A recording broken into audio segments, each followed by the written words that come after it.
Hey, welcome back. Welcome back to Cooking with Vincent Price. I am Danae, and I am not a chef, and I am not a cook. I am a Vincent Price fan who is cooking her way through his 3 mid-century cookbooks to see how they taste to a modern palate and in the modern time. Today I'm gonna make a soup. We are in the highly reflective come into the kitchen, and it is Queen Victoria's favorite green pea soup.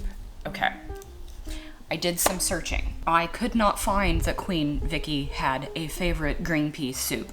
I did find that she had a soup that they call, or maybe called, a Windsor soup or a brown soup. That's not this. This is full-on a blended green pea soup. Also, I realize it's October, we're close to Halloween, and the first thing that I'm making upon my return is a green pea soup. That's not lost on me. Let's get going. In a soup pot, combine frozen peas, and it says fresh or frozen peas. We're gonna go with frozen. Fresh mint, fresh parsley, green onions, a quart of beef bouillon, some water, 2 tablespoons of our friend butter, and a teaspoon of sugar. Drain the peas, reserving the liquid. Put the peas through a food mill or a blender. We'll just use the Vitamix. Return the puree to the broth, reheat. Just before serving, add butter and sugar. Sugar is weird. I also don't have sugar out, so I need to grab that. Serve with croutons. I don't have croutons and I didn't make croutons.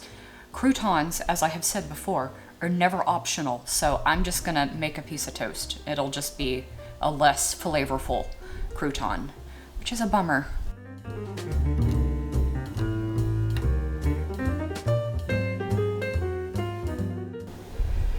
Peas, parsley, mint, green onions, and bouillon. Cook until the peas are tender. Put the peas through a food mill or blender. Drain the peas, reserving the liquid. Okay.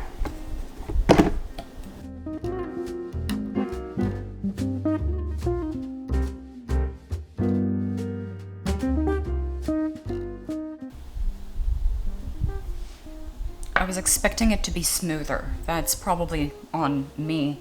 I did use the Vitamix, which will grind up a brick. Don't do that.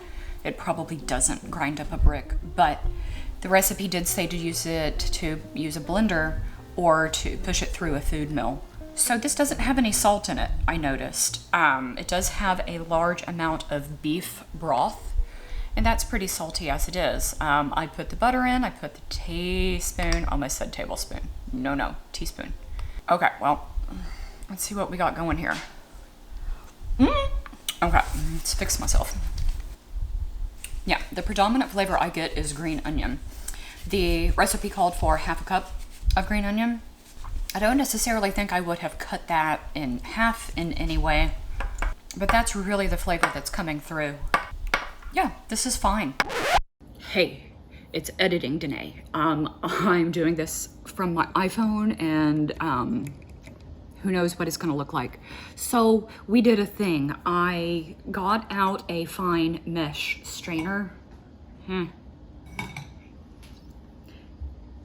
we strained the soup. That's not the fork I wanna use. This has avocado on it, but that's okay. It's over here. Here's what's wild.